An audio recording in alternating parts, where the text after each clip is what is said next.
By three. Like you told me by three, but maybe I can't find anything. What is what's Eh?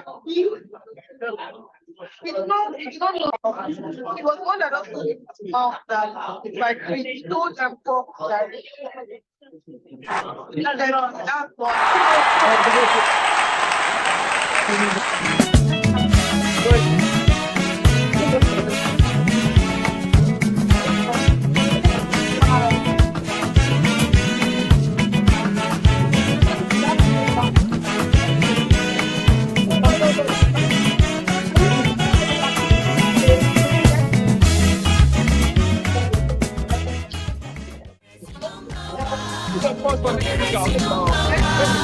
wọ́n kéré sí nọ́mbà wa àwọn ọmọdé wọ̀nyí kéré sí nọ́mbà wa.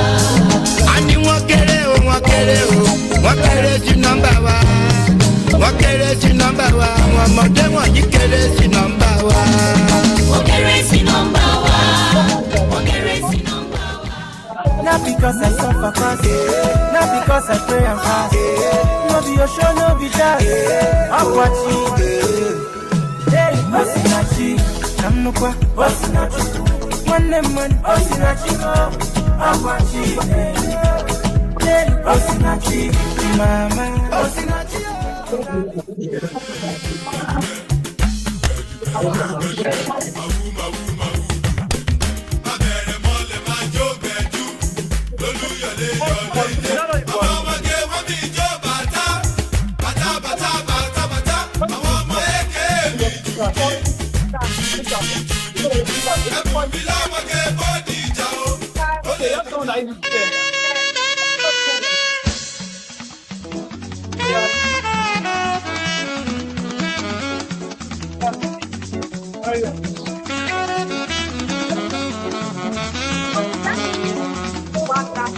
Yo, go and meet her.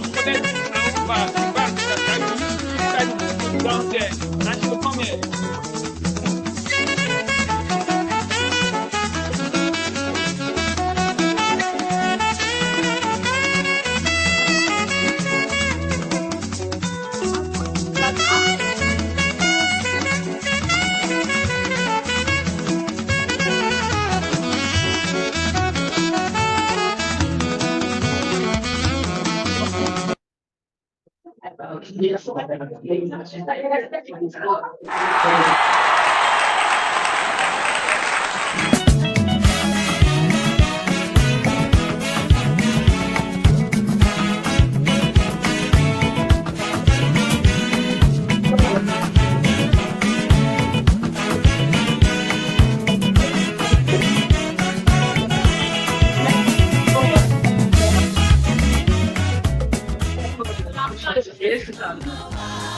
wọ́n kéré sí nọ́mbà wa wọ́n kéré sí nọ́mbà wa àwọn ọmọdé wọ̀nyí kéré sí nọ́mbà wa. a ní wọ́n kéré o wọ́n kéré o wọ́n kéré sí nọ́mbà wa wọ́n kéré sí nọ́mbà wa àwọn ọmọdé wọ̀nyí kéré sí nọ́mbà wa. wọ́n kéré sí nọ́mbà wa wọ́n kéré sí nọ́mbà wa. Not because I suffer fast, not because I pray and fast. No be your show, no be that. I'm watching. Hey, Osinachi, I'm no qua, Osinachi. One name, Osinachi, I'm watching. Hey, Osinachi, Mama, Osinachi. Nobody bad. Nobody bad. So everything was okay. Everything was okay. Back here, we go down there. That car.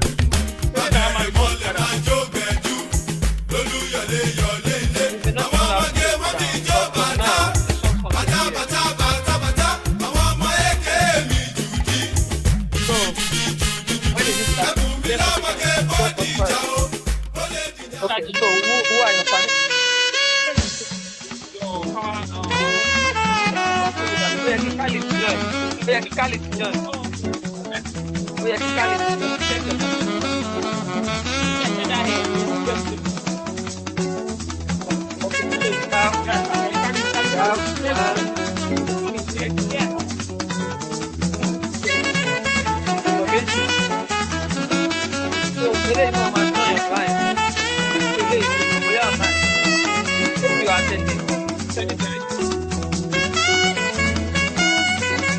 So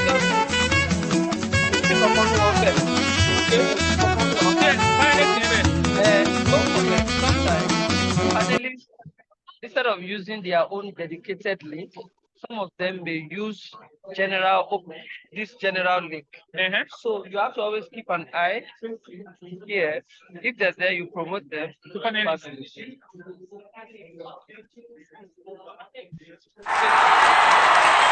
you waiting for us, LSA?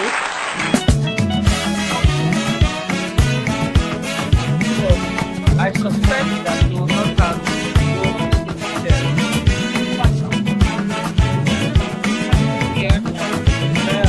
only one more time, right?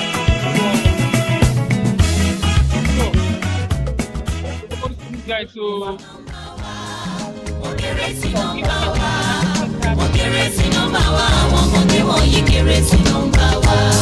a ní wọ́n kéré o wọ́n kéré sí nọ́mbà wa wọ́n kéré sí nọ́mbà wa àwọn ọmọdé wọ̀nyí kéré sí nọ́mbà wa. Wọ́n kéré sí nọ́mbà wa wọ́n kéré sí nọ́mbà wa.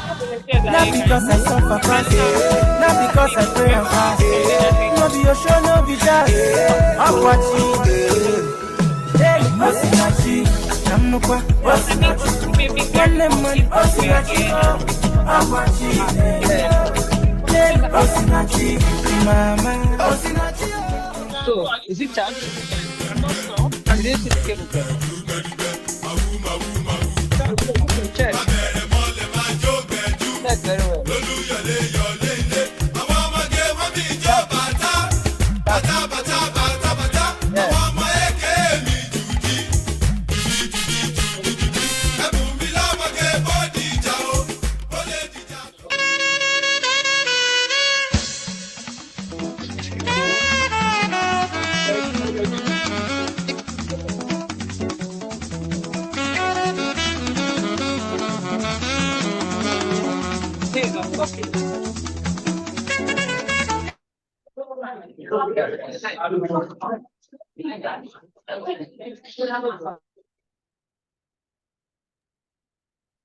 Good morning.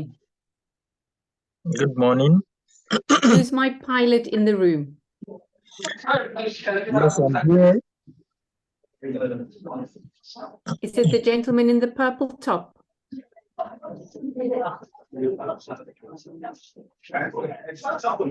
LSA room?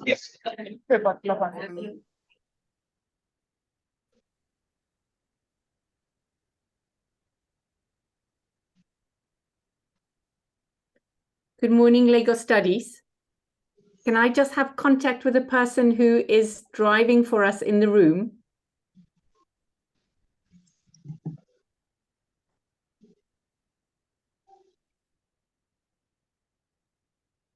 She's asking for first panelist. Is that Sheun? Yes, please. There is no panelist here in the room. I think everyone is going to be online. No. I just want to know who's my contact. Is it you, Sheun? No, put the camera on yourself, son. Okay. You mentioned yourself, right?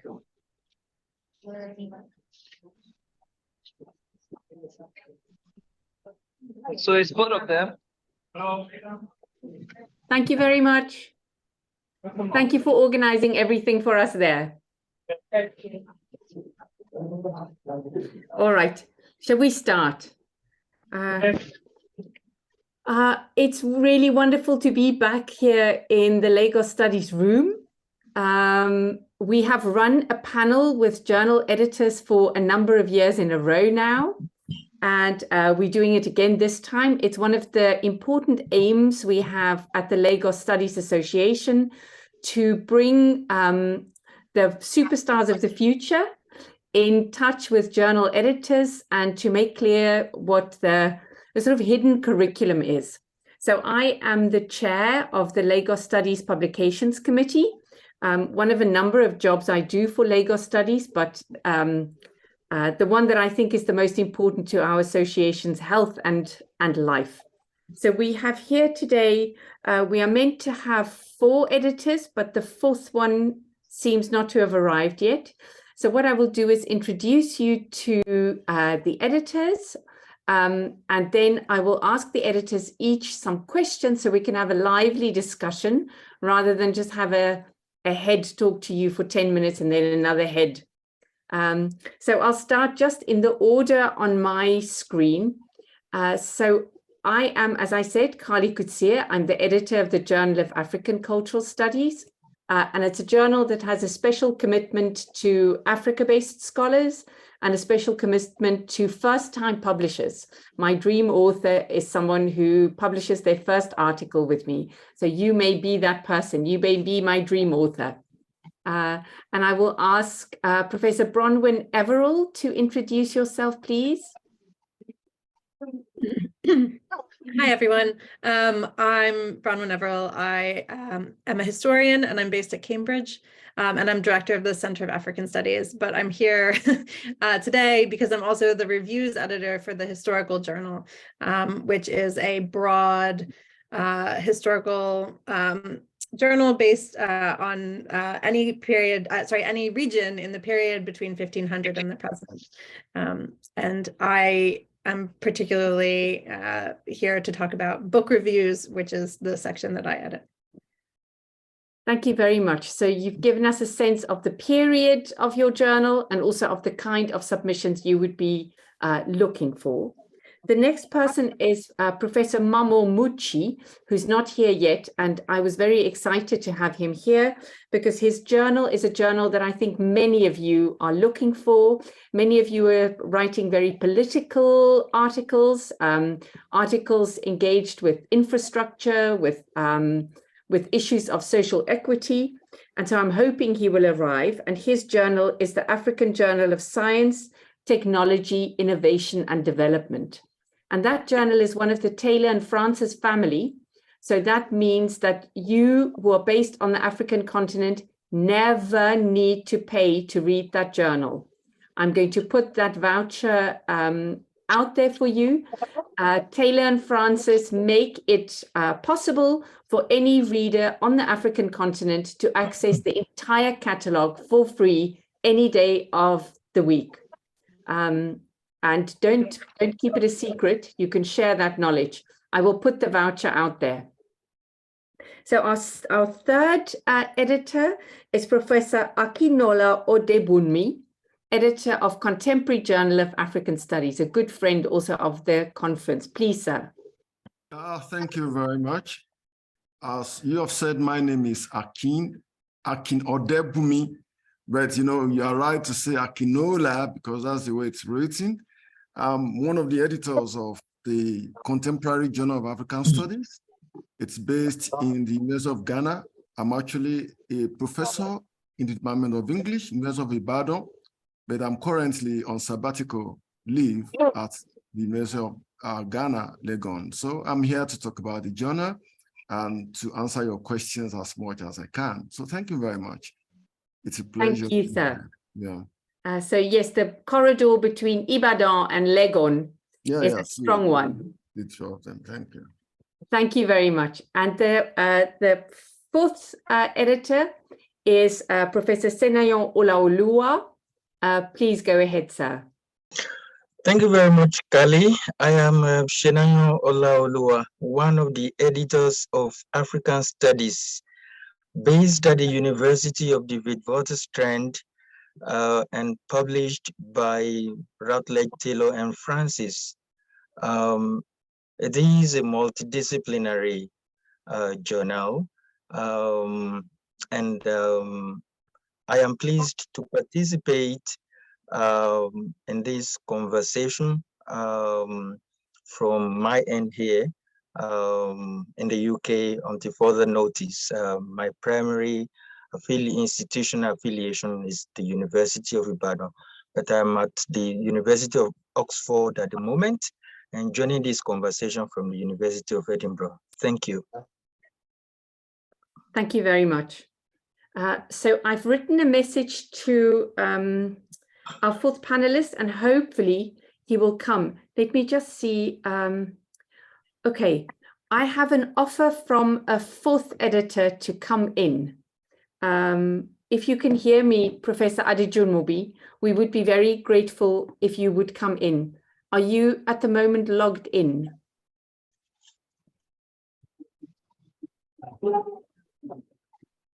I'm going to, if my pilot can see in the audience, Professor Moradeun Adejunmobi, can you promote her to a panelist, please?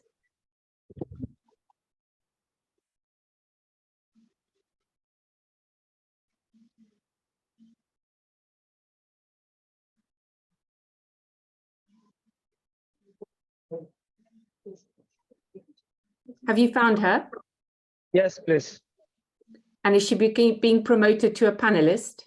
Yes. Thank you. Wonderful. Thank you, pilot. That's great. Professor Adejunmobi.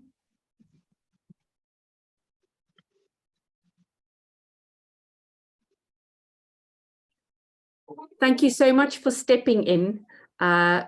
I shall ask our fourth editor then to introduce herself. Please, Professor Adejunmobi, go ahead. My name is Moradeun Adejunmobi, and I am a professor at the University of California at Davis, and I am also the editor-in-chief of the Journal of the African Literature Association. Thank you so much, and thank you for stepping in at the last minute. So I'm going to ask each of you the same question so that we can have a lively conversation. And I will ask, the first question I will ask all of you is, what is it that makes your journal special? What distinguishes your journal from other journals? I've already told you what distinguishes the journal I edit: a special commitment to Africa-based scholars, a special commitment to early career scholars, and to the kind of work that was described in Professor Msiakibona Clark's keynote as hip-hop scholarship, meaning the methodology. So let me see, what was the order? Professor Evero, would you tell us please about your journal? Sure. So what makes the historical journal particular when it comes to the book reviews section is that we don't take just single book reviews. Our journal is particularly known for state-of-the-field historiographical pieces or combined reviews. So if you're going to review, if a flurry of recent books about, for instance, animals in African history comes out, then we would expect somebody to look at them all together and sort of draw out themes and how it fits into the wider field. So our historiographical reviews are around 8,000 words, so they're like normal journal article length, but they're focused on the state of the field, which is particularly good, I think, for early career scholars who are very embedded in that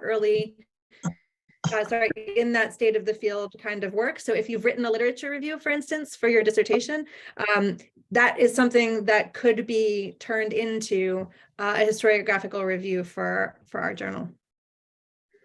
Thank you. It also sounds like the kind of article that's very useful to readers who are at the beginning of their careers. So please go and check that out. Who publishes your journal? Sorry to be ignorant. No, it's Cambridge University Press. So it's more locked. It's harder to access. Unless you have Cambridge Core, it is locked. But if you want to publish with us, we do have an open access partnership with all African countries. And so it would not cost you anything to publish with us, and your article would be published open access for others to read for free. Thank you very much. Yes, so there will be contracts with certain universities, not with all. Just to make that clear. Who was our second? The second one, I think, Professor Odebunmi. Could you tell us, please, can you not hear me, sir? Yeah, I can hear you now. Please tell us what is it that distinguishes your journal? Why should someone submit to your journal? Oh, thank you very much for this interesting question.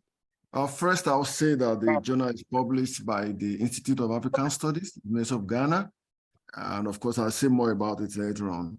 Now, it's a journal that publishes papers that are strictly on African societies.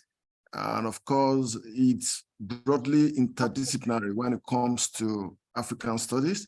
It's not a specialized journal. It's not a specialist journal. And so it has to speak to a diverse audience, and it's open to developmental work.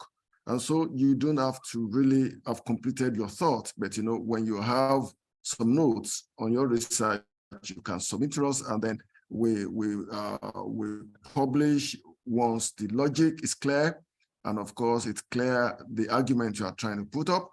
And then it has a wide scope of publication. We take papers that are focused on empirical studies and also on theoretical studies.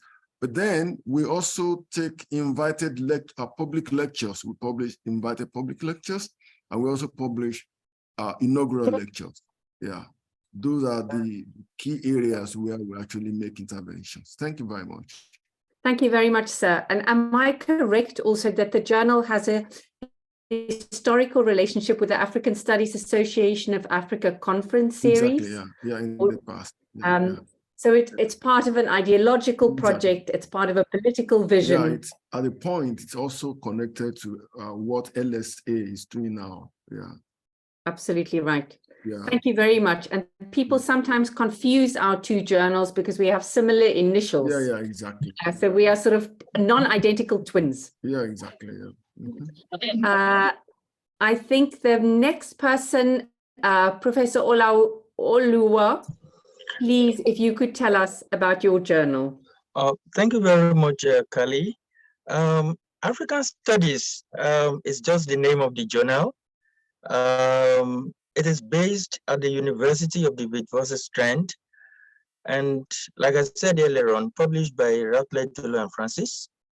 What distinguishes it to begin with is the fact that it is the longest existing journal of African studies based on the African continent at the moment. And in fact, it is over 100 years old. That level of sustainability is incomparable. And we are particularly interested in submissions from scholars based on the African continent. It is multidisciplinary, and so it welcomes submissions from a very broad range of disciplines, and we try as much as possible to ensure that best practices in the field are maintained. Thank you. Thank you very much, Prof. We'll go to the last editor, whose journal has a name which describes what it does on the tin. Professor Adejunmobi, please. Thank you very much. So, as the chair of the panel has just said, the title of our journal is the Journal of the African Literature Association. So it was founded and created by the African Literature Association, which itself came into existence in the 1970s, and is the largest association dedicated specifically to the study of African literature in the world. So we are particularly interested in contributions from people who present at the African Literature Association's annual conference. As our name suggests, and I will come to this later on, we focus on African literature, scholarly works, scholarly and critical studies of African literature and African performance arts, and the connection between literature and culture. That's what we concentrate on. And we foreground, again, something I will come back to later on, we foreground scholarship that takes as its starting point African literary studies itself. Thank you. Thank you very much. It's another journal that is a sister of my journal, and it's sometimes not quite clear which journal it should go to. So we have some conversations about that. And this takes me, thank you all for your interesting and useful answers. Now we're going to talk about something uglier, the desk rejection. So many of us who've been in the business for a long time have suffered this ugly fate to have something desk rejected. And what the desk rejection means is when an editor does not even send your article out for review. And so what I'm trying to do with this question is to reflect on why that sometimes happens. And I don't know, Professor Everill, is that a question that you would like to address? Because maybe it's not relevant for you, but please go ahead. So when that has happened, in my case, it tends to be because people have sent in research papers as historiographical reviews, and so that doesn't sort of fulfill the remit. I would say if you are thinking about doing a historiographical review for the historical journal or a state of the field piece or whatever, the best thing to do is actually to get in touch with me first, so that I can talk to you about, what our expectations are and sort of help with the steer. And that way you avoid having to sort of go through the hoops of submitting it. And it's hopefully in the right state by the time you've made that decision. Thank you very much, because a desk rejection can waste a lot of time, and there are easy ways of preventing it from happening. Professor Odebunmi. Oh, thank you very much. Well, I will say that we have this fairly regularly, and I will explain. Our process starts with the submission. Then we go to the level where the managing the journal, the editor who manages the submissions, will assign the submissions to editors. And then we come to the level of SNIF, what we call SNIF, S-N-I-F-F. It's at that stage that the editor who is responsible for the publication will have a look at the submission, and then would recommend whether or not the article will go on for review. So at that stage, a number of articles are rejected, and I will tell you some of these reasons. Number one is if we discover that the work submitted to us is a duplication of a work that's already published. So the paper is rejected at that level straight away before it goes for review. Then number two, if the editors discover that, because it's one editor that will read it, but it's not that editor alone that will reject it. We will come together as a board of editors, and then we have a long meeting and discuss all of these comments, and then we decide. If the research is poorly conceptualized, we reject the paper at the desk level. Then two, if there is no clear, coherent argument, if it is just polemics and no evidence to support most of the arguments, we reject the paper at that level. And two, if it's an empirical paper, the data sources are not clear, and of course it's not also clear how the analysis has been done, the paper is rejected. And of course, again, a number of the papers are structured like dissertations. We don't want dissertations published in the journal, so we reject that. Sometimes we say go and review, rewrite and return, but it's going to come back as a new submission. And most importantly, when the ideas are underdeveloped, there are instances where the authors will just have the ideas mentioned, and then a few points made, and then so many things are left unsaid. And finally, if the papers do not show evidence of relevance to the larger African situations beyond the specific context that is discussed, this is a journal of African studies, and so it has to, the content must show relevance to the larger African situations and must actually establish that. Thank you very much for the opportunity to say all this. Thank you, sir.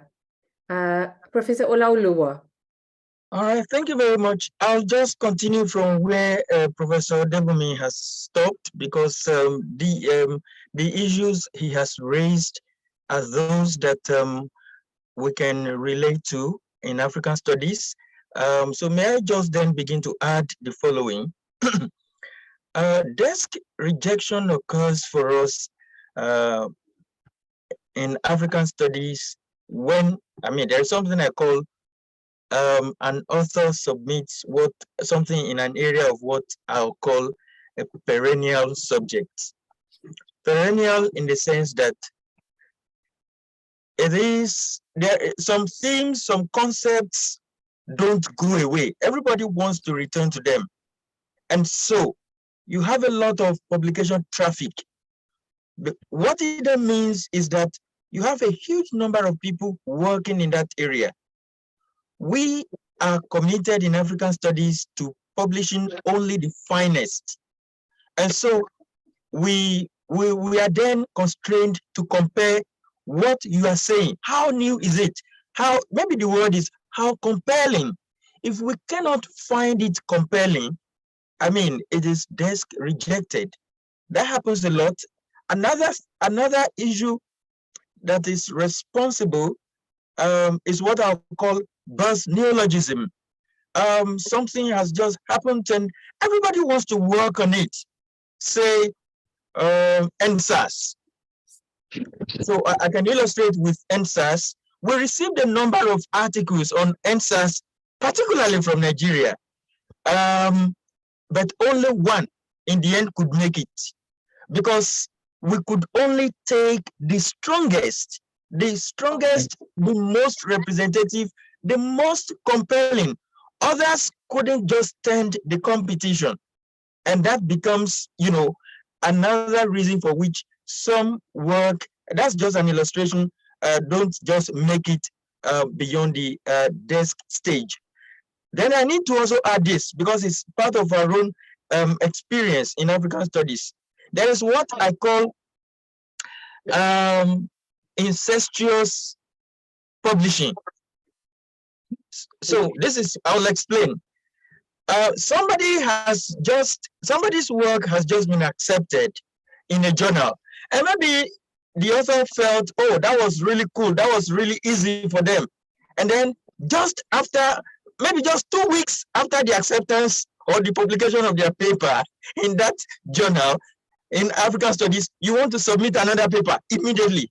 We aren't going to accept that, because the impression you are creating is that you cannot even find other good journals to publish in. And I remember that there was a time I participated in a project, and we proposed a special edition, a special issue to incidentally JAX, journal of edited by Kali.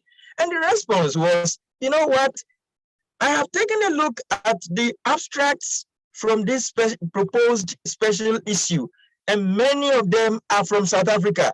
We have just finished with a recent issue concentrating on South Africa in JAX. We cannot proceed with your special issue.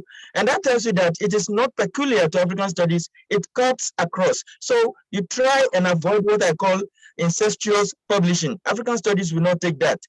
Another reason for which papers submissions are rejected has to do with length. African studies typically will consider a good paper in terms of length, mark you, from 7,500 to and 8,000 words and above. But if you submit a 5,000 word paper to African studies, it is likely to be desk rejected. And I could talk a little more about other things as we proceed. Then your work, when it is too quantitative, you don't stand a chance. When it is too disciplinary, because like I said at the initial stage, African studies is multidisciplinary. When it is too disciplinary, the chances of being sent in for review become really slim. Thank you. Thank you so much. I'll say something about desk rejections from the journal I edit. If you send me an article on a topic to do with, say, Kenya, and there are no Kenyan scholars in your bibliography, no matter how brilliant your article is, it will be a desk reject. There are two things I do. Prof. Odebunmi was telling us about looking for whether it's been published before. That's the first thing I do. So I put on my detective glasses, see what's been done in the field. I do a Google search myself. The second thing I do is I look at your bibliography. And if your bibliography has its eyes focused not on the country or the region that you are writing about, I will not even send you out for review because my reviewers will not find that impressive.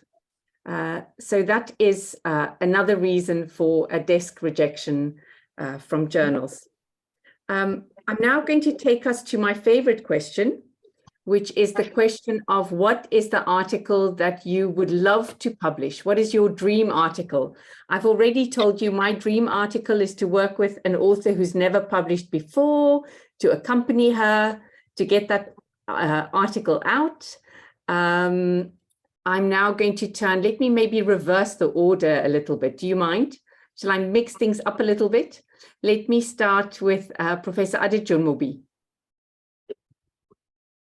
Thank you very much for that question. Where do I start on my favorite article? So, because my journal is the Journal of the African Literature Association, and we're looking at literary studies, we want an article that is posing a new argument. That's number one, but that is also aware of existing research. Something new, but you must show an awareness of existing research.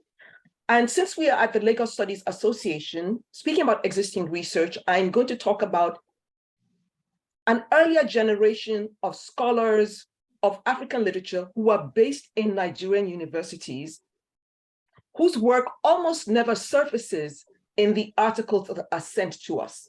I'm talking about articles by scholars like Dan Izebaye, Abiola Irele when he was in Nigeria, Sam Ashain, Michael Echeruo, Emmanuel Obiechina, Charles Nolim, Isidore Okpeho when he was in Nigeria, Molara Ogundipe when she was in Nigeria, Chikwenye Ogunyemi when she was in Nigeria, Onyin Oguba, Dapo Adeluba, and so many others who were publishing in the 1960s, the 1970s, the 1980s from a Nigerian base. I don't expect you to repeat what they have said, but I expect you to take what they have said as a point of departure. That's not asking you to look at, I would like it if the library has articles by scholars in Kenya, in South Africa, in other places, but at the very least, you should be aware of the history of literary criticism in your own country. You should be able to refer to that. Very recently, as many of you are aware, a new an adaptation of Wole Soyinka's Death and the King's Horseman was produced by Ebony Life TV with B. Bandele as the director, Eleshi Oba, which is now available on Netflix. And unlike Wole Soyinka's play, the film, the adaptation is entirely in Yoruba. And I imagine that we'll see a lot of interesting articles about this. But would you know that someone like Dan Izebaye, I think in the 1980s, wrote an article on translation and Eleshi Oba? I'm waiting to receive that article that starts with Dan Izebaye's article, then moves on to other forms of translation and translation theory relating to Nigerian literature and applies it to Netflix's Eleshi Oba. Awareness of the past, a new argument. You bring it all together, we can end up with a really fascinating article. So I want to encourage those who might be intending to submit articles to the Journal of the African Literature Association. We always want you to show awareness of African literary studies. In fact, I think submissions from Nigeria are the most guilty of, they want to start, someone writes an article about mythology and they submit it to the Journal of the African Literature Association from a Nigerian university. First of all, they will start with Greek mythology. Why? Where is the work of Isidore Okpeho on mythology? There's an an entire batch of Nigerian scholars who have worked on that field.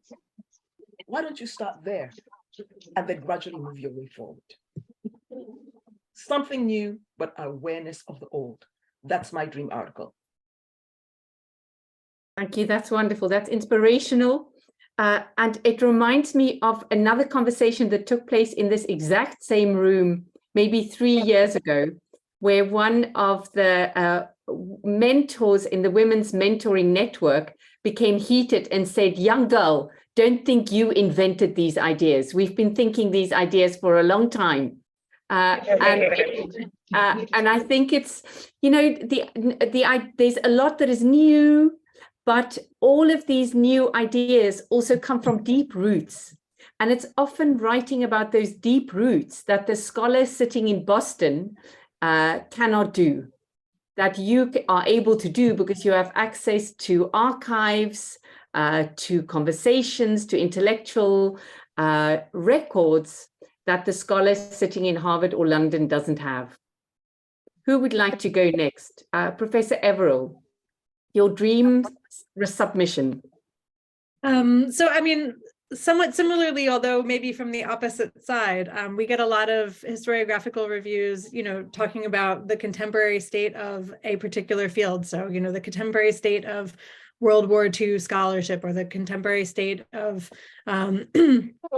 you know, the sort of early modern period in scholarship. And often that is from a very Euro Western centric perspective. And so my dream is a sort of broader positioning of all of this, taking into account scholarship that's coming from the African continent, amongst other places.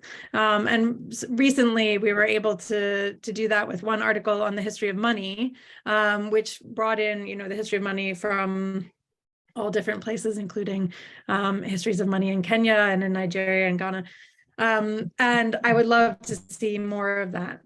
So, you know, anything that's sort of thinking about, and I mean, it could be something, you know, thinking about, I'm going to go back to my example of history, you know, animal history in Africa. It could be a very sort of Africa-centered state of the field, but which sort of draws on these broader connections as well, and sort of situates maybe Africa as being the heart of that particular study, but shows how it's relevant to other people, because it is a broad historical journal. So people reading it might be specialists in, you know, Dutch coinage in the early modern period or something, but they should be able to learn something from African scholars as well, and I would love more of that. That's wonderful, thank you. That makes me think of a phrase we've been using a lot in the pre-conference workshop I've done with a wonderful cohort of scholars, and we were using the phrase a global scholar. Hang on, what did we say? Producing global knowledge, but being locally rooted. So exactly. An ability to address an audience that are not in the room where you are right now.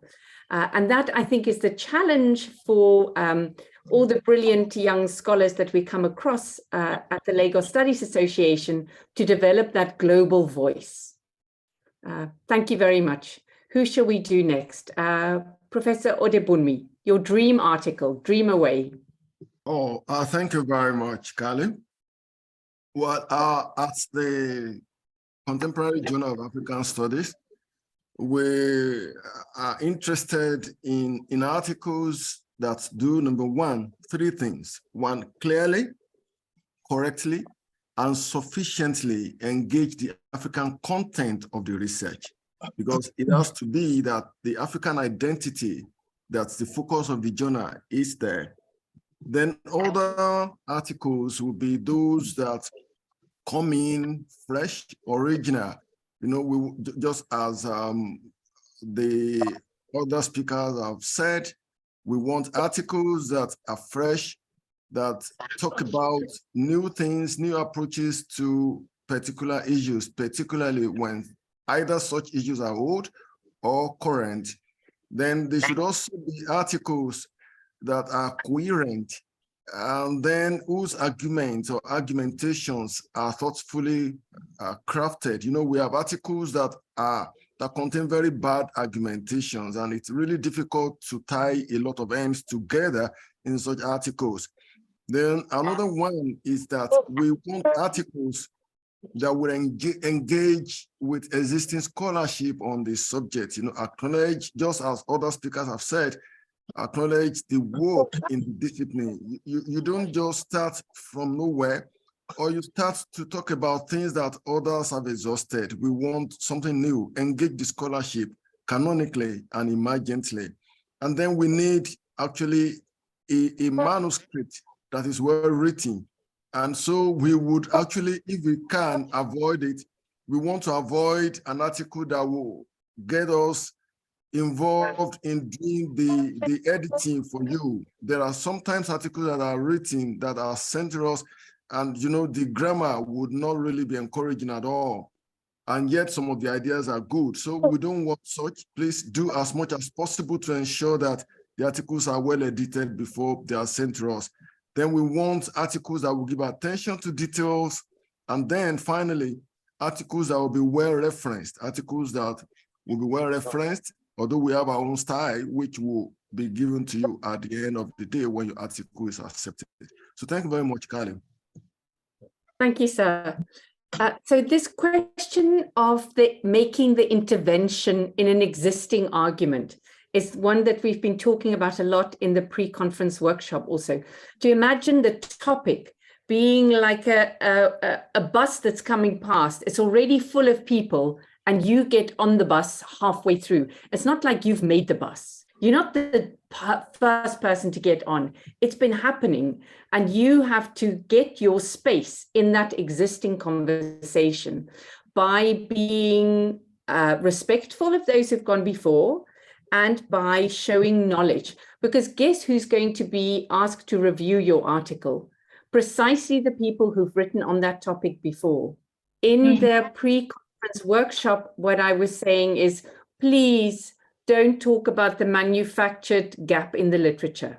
So, you know, for example, I've not found a single article, not one article, on mothers who have 3 children but only own 5 wooden spoons. Can you believe it? No one has written about that.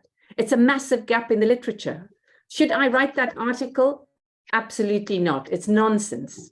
So just because no one has done something doesn't mean you have to go and do it. You take my point. We are going to go now to our last editor. Please share with us your vision of your dream article. All right. Thank you very much, Kali. In African studies, there are moments that I call, you know, compelling. Compelling because certain abstracts come to us, editors first, and then we'll begin to do the review. Sometimes, I mean, we can have 15 abstracts in a batch, and only 2 will be recommended to move on to the review stage. That is how bad it can be at times. But one thing that I have noticed is that the compelling perspective of a work may just begin with how the abstract is crafted. And so I would like to advise that young scholars have to really pay attention to the development and construction of their abstracts. Recently, we got a batch and we began the group review, and then everybody said yes to a particular abstract. I mean, and it became like, oh, who now reviews it? Everybody is interested. And that says something about the strength of the abstract. So you don't take your abstract for granted, because some of us, you know, suffer some kind of lethargy after we are done with the paper itself.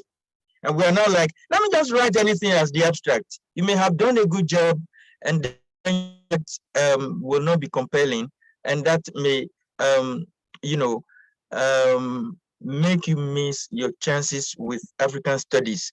And then, like other, we want scholars, whether young or old, to be conscious of the fact that publishing is about research, and research is about newness. And so we do not expect anything to be about the repetition of what we have always known. And that takes me back to what I was talking about earlier on, about perennial, certain subjects that are considered perennial subjects. And it will amaze you to know that Achebe is a perennial subject, particularly things fall apart. We are not saying you can no longer write on things fall apart, but you must come up with a very compelling perspective. For instance, recently I had with a colleague who said, you know what, everybody has been writing on the agents of transliteration in Things Fall Apart, and that what we have in Things Fall Apart, and part of the English and the aesthetics are unique, is because it is English, if you like, literary English that evolves out of the Igbo language. But now there are these scholars who now argue that no, it's not just because I hope everybody can hear me. It's not just because it's not just because it is, if you like, a transliteration of Igbo. They are now saying no, the Things Fall Apart is compelling because the Igbo we are talking about here is the Ogidi dialect of Igbo and not the general dialect of Igbo. And using stylometrics, they have now decided to put a paper together along that line. When such a paper comes to African studies, for instance, you're going to discover that it's going to be compelling. And so basically, this is what we do. It's compelling about what is old. It may also be about what is new, but you must create, that ambience that will make your work compelling. So much so that from one editor to another, they can say yes. Just as we say, it's a yes for me. You find many people, for so many other articles, people say it's a no for me. And sometimes in the end, you discover that rejection rate may be 90%, which is scary. But I mean, these things happen. Many people are not committed. That consciousness of being compelling in how they write. Thank you. Thank you very much.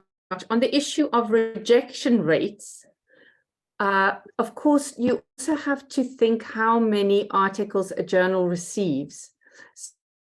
90% is about accurate for my journal too, because we receive 10 times as many submissions as we can publish.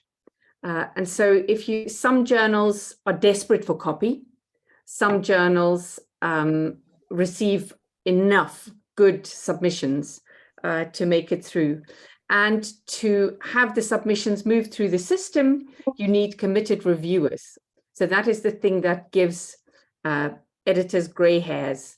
Let us, I wonder, who's my pilot now? Sheun, are you in charge? We're wondering if we should take questions from the floor, but if you don't have power at the minute, maybe it's not a good time to take questions.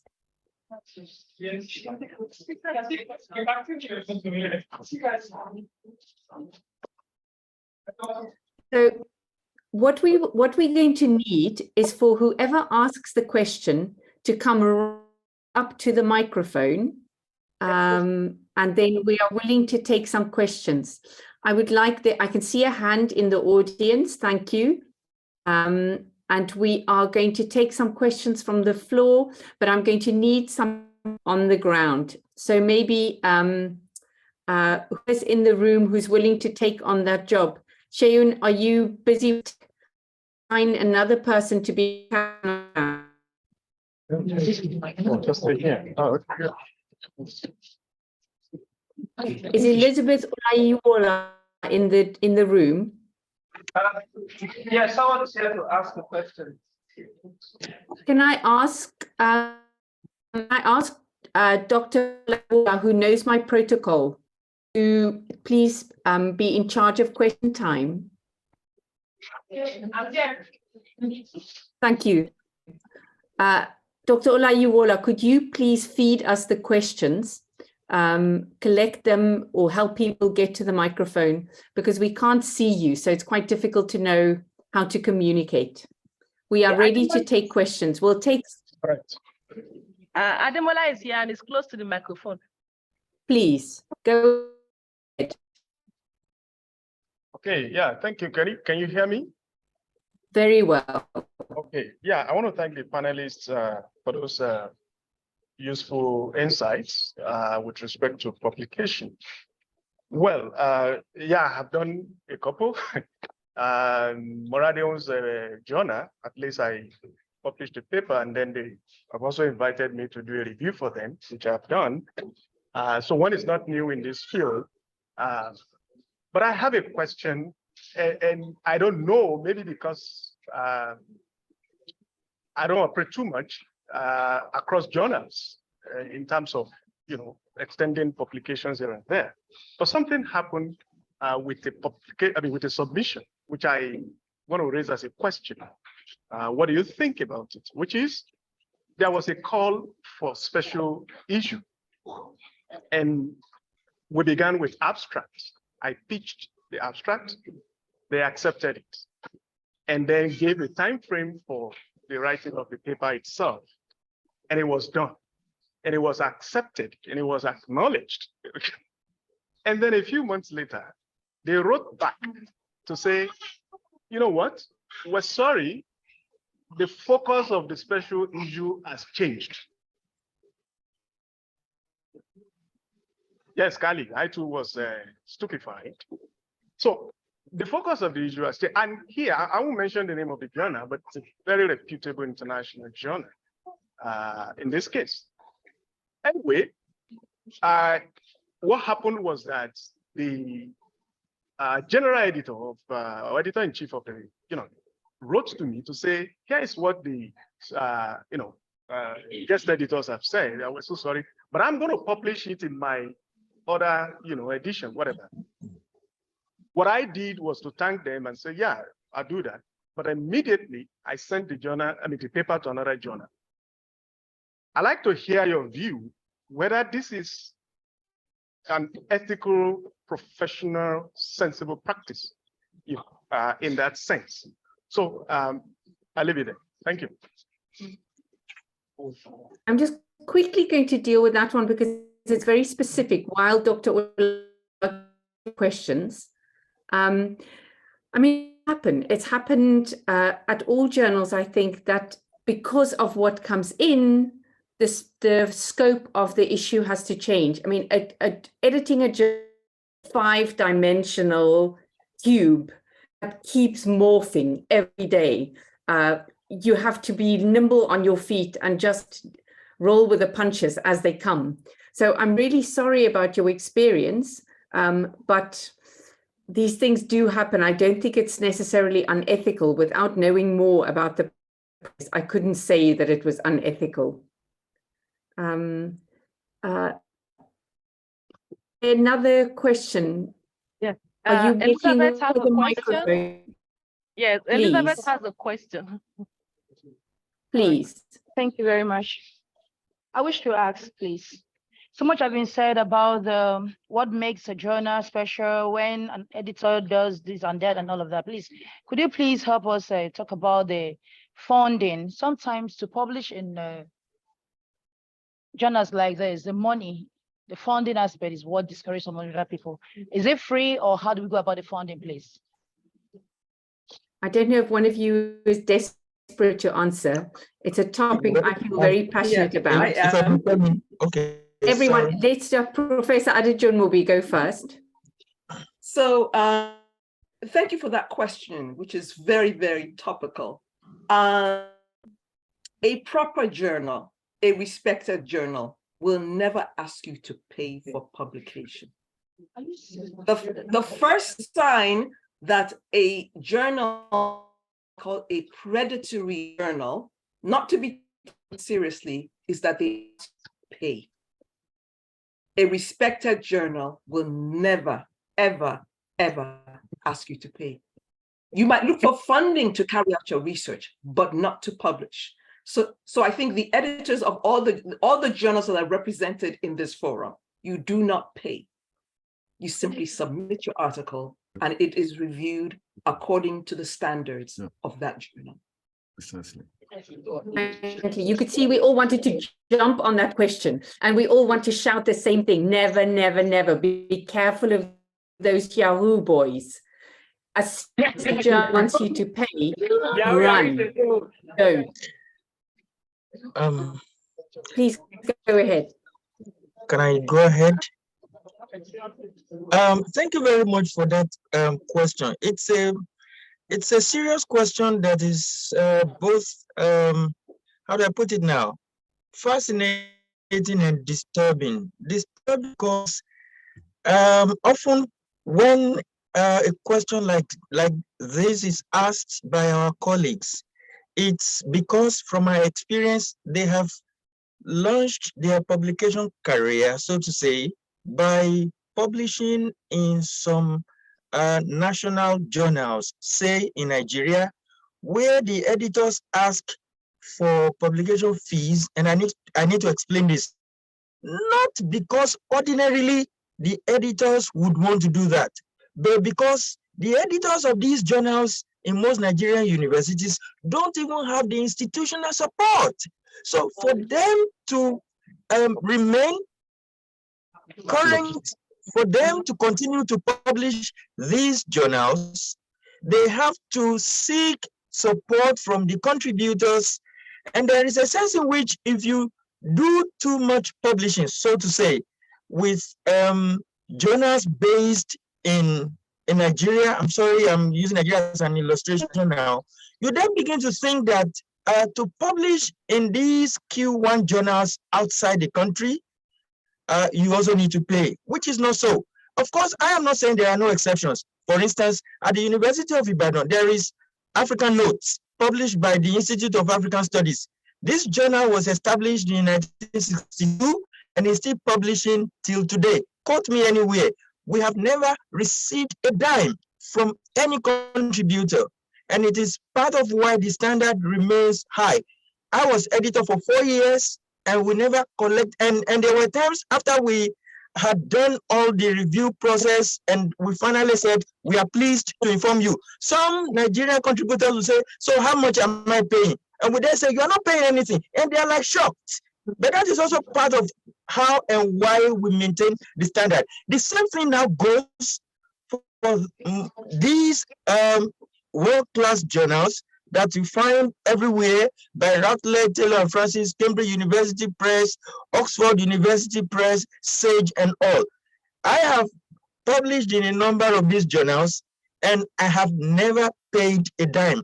That is, it is what it is because your acceptance will not be predicated on the payment.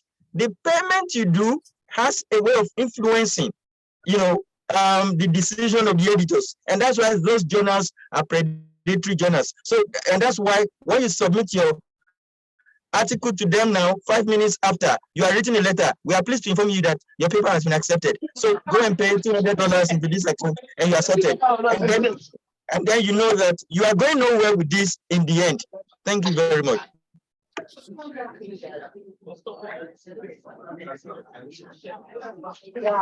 Are you ready? Do you have another question, Dr. Olayiwola, or shall we go to the chat?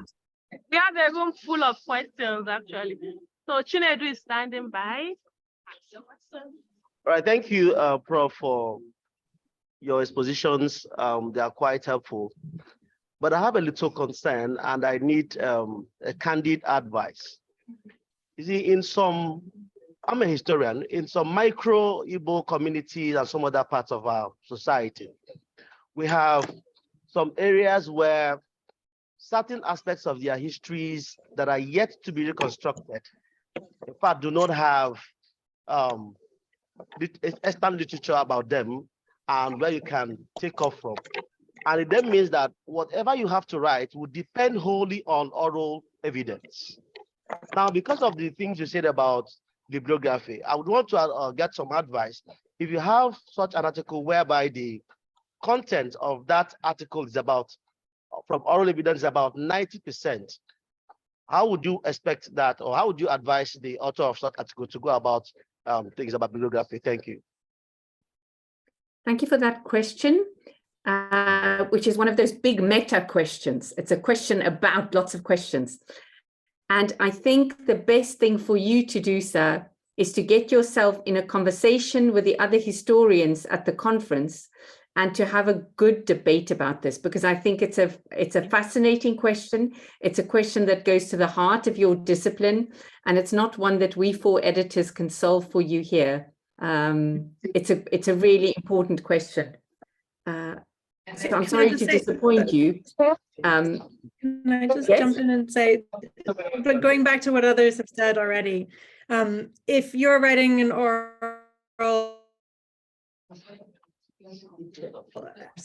and go to other literature that's used oral history from other parts of the continent, or even, medieval oral sources that have sort of passed down, and look at how those work, and draw on those. There's always precedent. So in other words, the answer could be someone else has asked that same question, and have a look at their methodology and the kind of answers they come up with. They may not have, they will definitely not have written about your case study, but they will have asked the same meta questions. That's a great answer.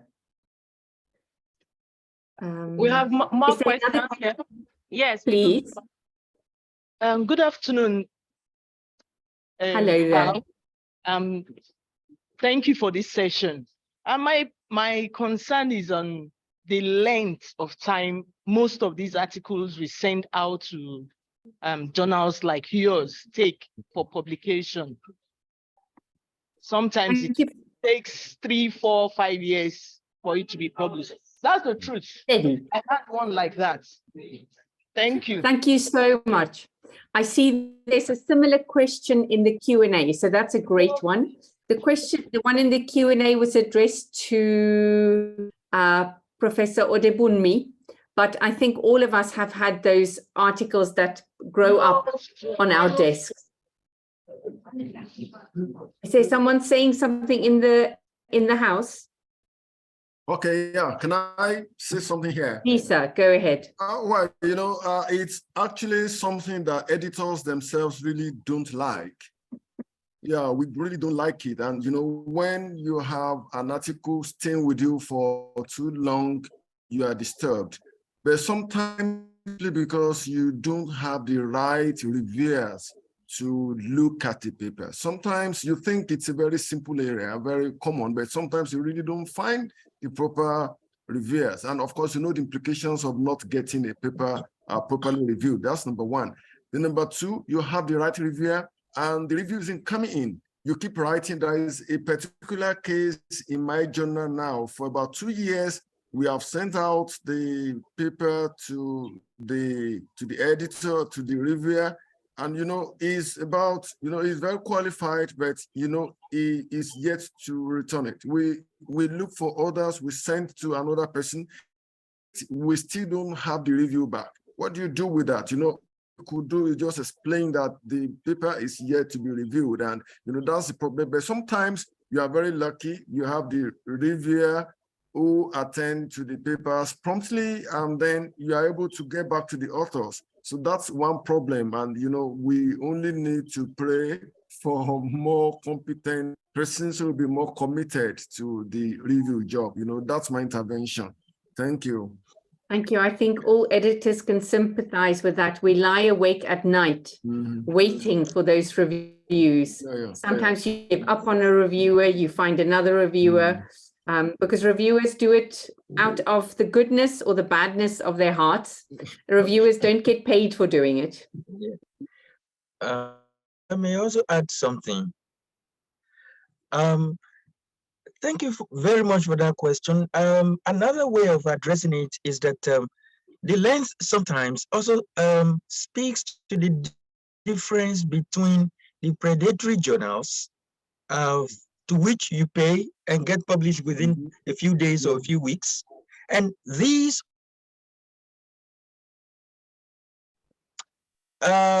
disposed to the implementation of fine scholarship, in the field. And so, I mean, I've had articles that took 5-6 years to publish with one particular journal, including Jax, edited by Kali. When I did the first submission and the review, the reader report came back to me. The journal gave me 2 years to do my revision. 2 years, two calendar years.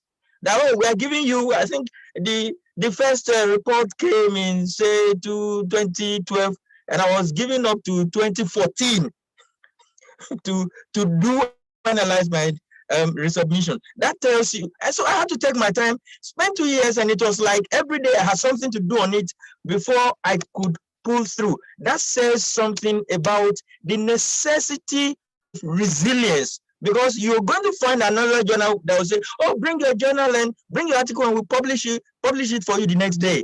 So if you're also looking for value because of the rating and credibility of these journals, we also have to learn to be patient. Thank you. Thank you very much for that.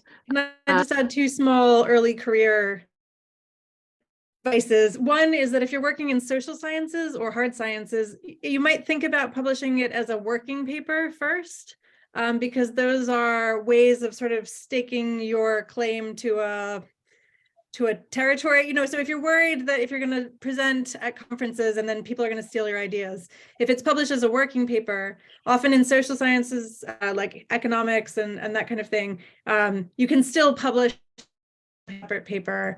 So for instance, if you're working in African economic history, there's an African Economic History Network working paper series. And the other thing to just remind you is that if you want to put it on your CV, if you're concerned that your CV doesn't have enough publications, if things are out and under consideration, you can include those as, on your CV so that they can still see that you're, taking the publication side of your work seriously.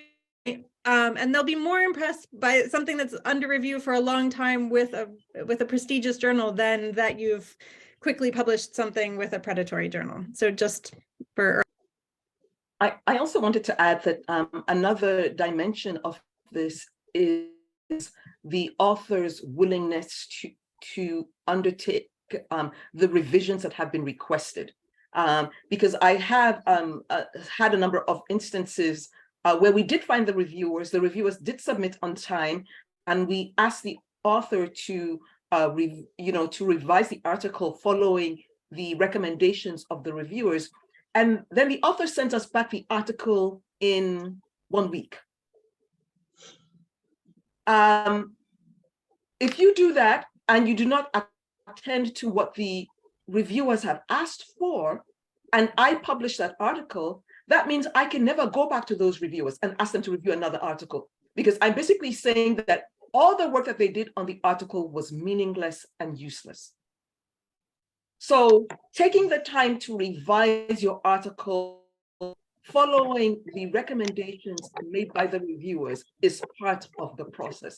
And as Professor Everill has said, you can already put on your CV, this article it is under review. It has received a revise and resubmit decision. It has been asked, it's out for minor revision, can appear on your CV, but you must build in the time for the actual revision. The other thing, let me quickly add that I've seen, and which leads me to a different form of desk reject, going back to an earlier question, is an author submits an article, we do get review them at the article, we send the reviews back to the reader's reports back to the author, The author does not submit that article, that revised version of the article that we requested, and then they submit a new article. Why are we going to bother to send a new article for any kind of review since you didn't think it was worth your while to pay attention to the reviews that were received for the first article that you submitted? So taking revisions, requested revisions seriously is an important part of the process. My comments are there. So Thank you very much. Can I invite Dr. Pelumi Folajimi to please type your question in the chat like I've invited you, sir. We can't take a question from the floor in this way, so please type your question in the Q&A box. A question from Dr. Helen Uga. It's sometimes obvious that some reviewers are not experienced in discipline within which the research is conducted and didn't go through a thorough review, which leads to rejection. Don't you think this is unfair? And that links also to a comment from Anonymous. Anonymous says, what do you do when an editor insists a particular theory is used in your article? So I think we have descriptions here of the difficulties of peer review. I don't know if one of you is willing to say something about this. Can I? Prof. Well, thank you very much. This is a very interesting question. But you know, the person who has the question should also know that decisions to reject a paper are not taken only on the basis of the reviews. The editors will also have to look at the reviews and then take a decision after all. Sometimes it's very clear that there is a problem with the review. Of course, again, you know, there will be 3 reviews and the editors themselves are experienced to know whether or not the reviews are fine to go or not. Sometimes the papers are sent to other reviews when the editors are not satisfied. And it's that the authors have at the end of the day. So at the end of the day, it's not the duty of the reviewer to reject a paper finally. It's actually the duty of the editor. I know there is a paper in my journal recently that had a review and everything was fine until it came to the point of preparing for paper for the readiness assessment. You know, that's the next to our copy editing. After all stages, we come to what we call readiness assessment. At that stage, after the authors have reviewed, have revised their papers, we now assign responsible authors to prepare the paper for readiness assessment. And then at that stage, we discovered a problem with the review, with the revision, and then it actually had to do with the review. So we asked the author to redo the revision.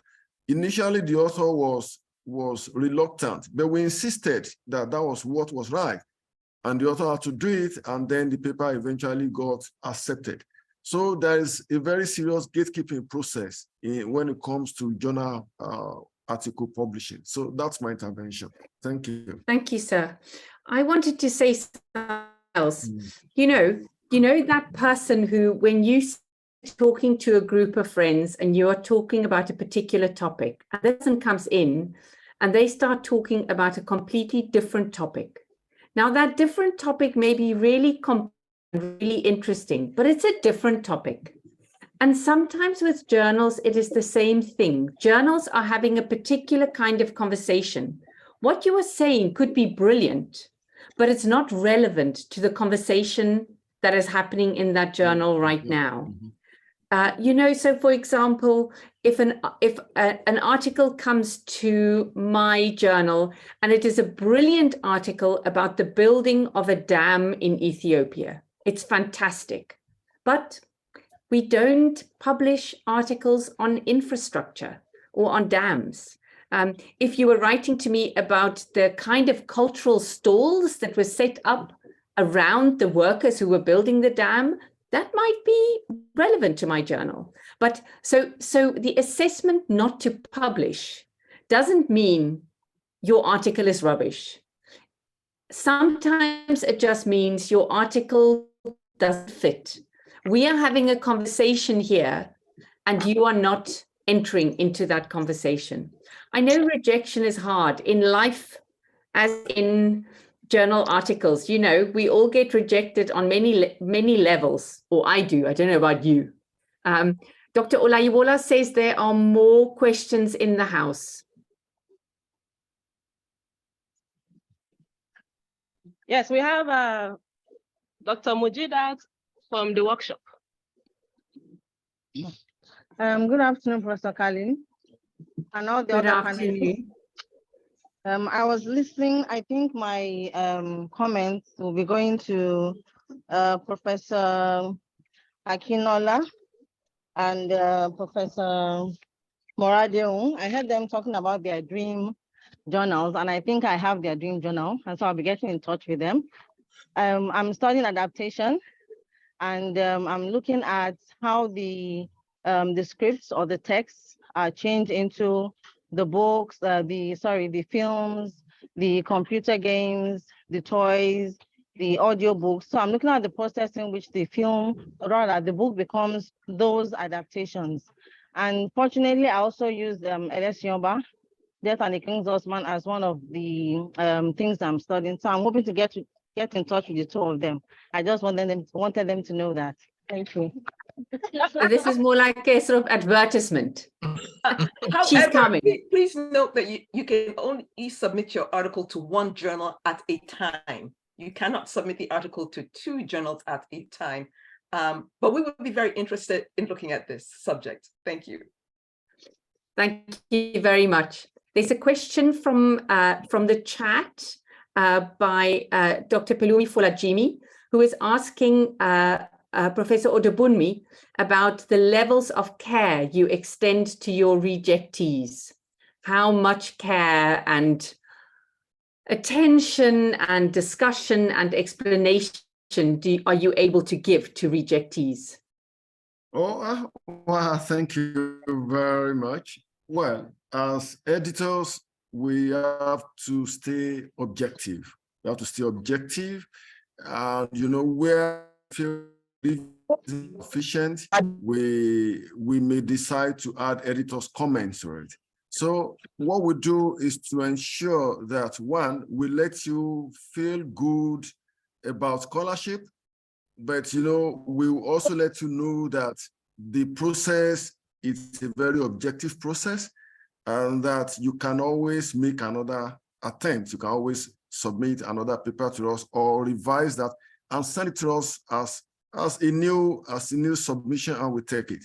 But most importantly, what we do is to ensure that we have enough points that the authors could use to revise the papers. Even when the papers are rejected, it's not just that the papers are not acceptable and so you go ahead and do whatever you like with it. But we want the authors to have comments that will be useful for them to revise the papers. So that's what we do. Thank you very much, sir. Writing a rejection letter is one of the things editors hate doing the most. Exactly, yeah. I cannot do it on a day when my life is challenging or when the weather is dark.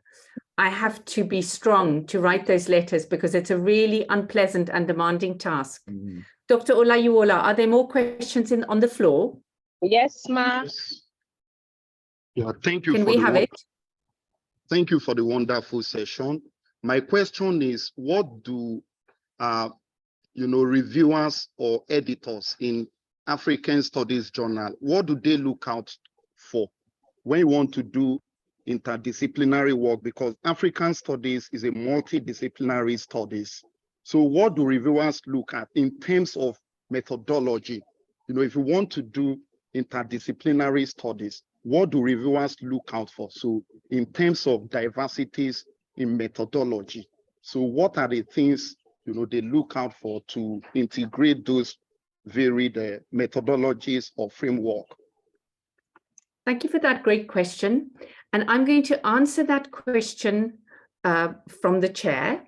So to choose the journal to submit to is going to take you almost as long as writing the article, because it will mean researching which journals are doing what you describe. I think Prof. Odebunmi's journal is quite interdisciplinary. It's Pan-African, it's interdisciplinary. Some journals are very narrowly disciplinary. And it's your responsibility to read as much as you can to inform yourself about what journals publish, what they like. You can do so much, even without the voucher, by reading the abstracts, looking at what the contemporary conversations are in particular journals. So my answer would be do a lot of research. Read as much as you can from journals to see what their profile is. I don't know if one of my comrades wants to answer. Say something more. Okay, if I may come in with by way of illustrating the point you have just made. Let's take, for instance, somebody planning to submit their manuscript to African Studies, and the work is in music. And because this author is a musicologist, they now have like 50–70% of musicological scoring in that paper. Chances are that it will be rejected because that will be considered too disciplinary for a multidisciplinary kind of journal. Or when you have done something on let's say an interesting topic that is ordinarily supposed to be what everybody can relate to disciplines, say NSAS or the Arab Spring, but your approach is deeply quantitative. So you bring in all the graphs and all the tables and all, to the extent that that's taking like 70%. That kind of work will not fit to African studies. So these are some of the things we need to look out for. If your work is too heavy on just one discipline, it may not pass that first stage of consideration. Thank you so much. Thank you, that's great. I believe there's still some questions from the floor. We have 12 minutes left because we have to leave the room so that the next session can come in and use the Zoom code. Dr. Elizabeth Olayiwola, we can take 2 more questions from the floor, please. Okay. Thank you, and we'll panelists. take them together, and then each editor can respond in whatever way they wish. Thank you. I'm taking us back to the issue of fee payments for publication. Regarding the issue of duration that it takes to publish or to review, I've had experience from colleagues, especially from the Global South, because from my own understanding from what has been discussing here is that the panelists are talking from the perspective of the Global North. In the Global South, I've had, in fact, I have friends in the Global North who have paid for publications. Now, I learned that just now that paying for publication translates to the fact that the publisher is a predatory journal. Then there are issues in the case of postdoctoral students or candidates that are required to publish 1 or 2 journals, or so 1 or 2 papers within 1 year. And this person can only rely on journals that require or that require him to pay for publication, that will allow him to publish within that period of the university demand. What would you say to that? If one had up to pay for publication in order to meet up with the requirements of the institution where he works as a postdoctoral candidate, what would you say to that, please? Okay, I'll go to the second person, like you requested, so that we'll take it together.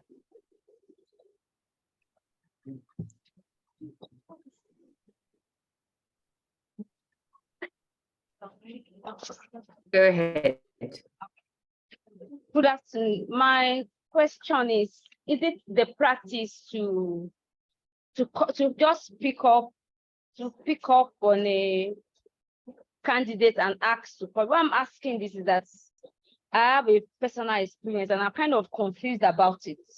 I presented a paper at Tony Falola's 70th conference. It was virtual. Then 2 weeks after that publication, I got a mail from a publishing house in Germany that they wanted to publish that work. Of course, maybe the Nigerian me, I was like, I didn't send my material to them. So I just sent them a, okay, I will get back to you. But the truth is I've not gotten back. So I'm just, is it something that happened? Because I didn't send my material to them. Exactly. I can't tell you how many times Dr. Elizabeth Olayiwola, who's my captain there, has sent me an email to say, dear Prof, I've received this invitation. Is this 419? Yes, it's 419. No editor will ever write to you to ask you to send stuff. When they write to you, they are a robot, or they are a 419, or they are some other kind of scammer. Editors do not write like that, except when they write to you and it's someone famous like Prof. Adejunmobi, who invites you to be part of a project. All right, I think we can take, is there another burning question, Dr. Olayiwola? No, there's a question that's yet to be answered. Exactly. I think we're going to have to close the question time, and I'm going to give each one of the editors, you know, we can talk all day. We editors could talk till tomorrow, and I know you can too, but I'm going to ask, we have 7 minutes left. Each one of you speak for 1 minute just to respond to an issue. Please, Prof. Odebunmi, go ahead. Well, thank you very much. 1 minute is no time, but I'll only say that when in terms of payment, you know, sometimes it's good to wait for you to have a paper published and in a reputable journal. But of course, there are other journals that will also be fast and will not charge you money. All of these are better than publishing in predatory journals, which will eventually cause problems for you at the end of the day. So I want to advise patience and then calculation. You have to also be calculating about it. You have about 3 years or so between one promotion level and another. Within 3 years, you know how many papers you need, and then you can plan your programs that way. Thank you very much, Karen. Thank you so much, Prof. Prof. Adejunmobi? Yes. Or you have, likewise on the payment, the person who asked the question said that they know of colleagues in the global north who paid to have their articles published. And what I can tell you is that none of the higher level universities will accept an article published in a predatory journal as a basis for promotion. So you can publish 20 such articles, they will not be accepted. They will not be accepted. So depending on what kind of future trajectory, professional trajectory you want for yourself, please look at other journals. And as Professor Odebunmi has said, not all of the highly journals take 5 years to review your journal. Some move quite quickly. So do your research ahead of time. And then finally, quickly for the person who asked about being invited to publish the article from an address in Germany. The owners of these predatory journals deliberately locate their address in Germany, in the UK, in the US, in order to confuse you. They deliberately do that. Do not be deceived. As Professor Katia has said, it is a 419 scam. Thank you very much. Prof. Olaoluwa? Thank you very much for this last session. excuse me, anybody worth the name or title or designation of a postdoc, which is a kind of full-time appointment, shouldn't be struggling to meet up with the publication expectations of the institution that has employed them to begin with. The same for colleagues who are full-time academic staff members of universities and other institutions. Like Professor Odebumi has said, why should you be struggling for publication in the year of your promotion? People have to develop a new orientation of doing fine scholarship. And once you are determined to publish in these fine, credible journals, it doesn't take long. It is high time, like some of us will say in Ibadan, to stop patronizing the KB Super and giving it what it takes to publish in the high impact journals. Thank you. Thank you very much. Prof. Everell, final word. Thank you. And thanks for organizing this panel. I would just say, to reiterate what we've said before, read different journals, see what the conversation is, and then, if you are reading it online, you should be able to find the board of editors for the journal.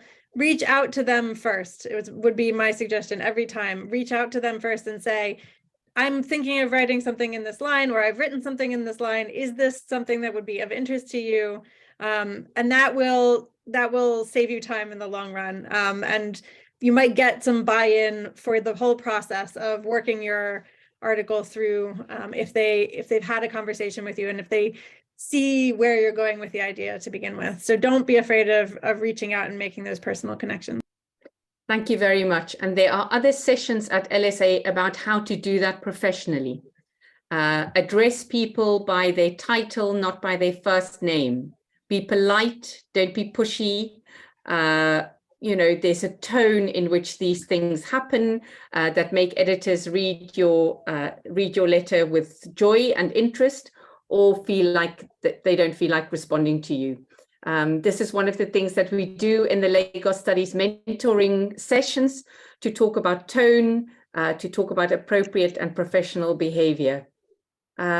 I would like, on that note, to thank our extremely professional team of pilots and captains on the ground who've made this run so smoothly.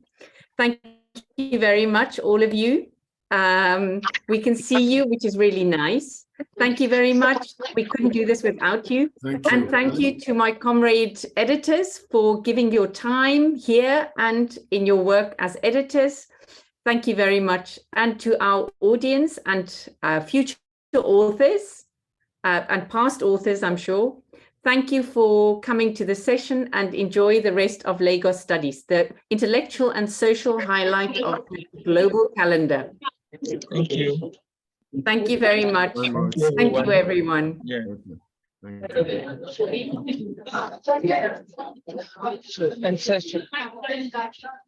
Thank you for stepping in.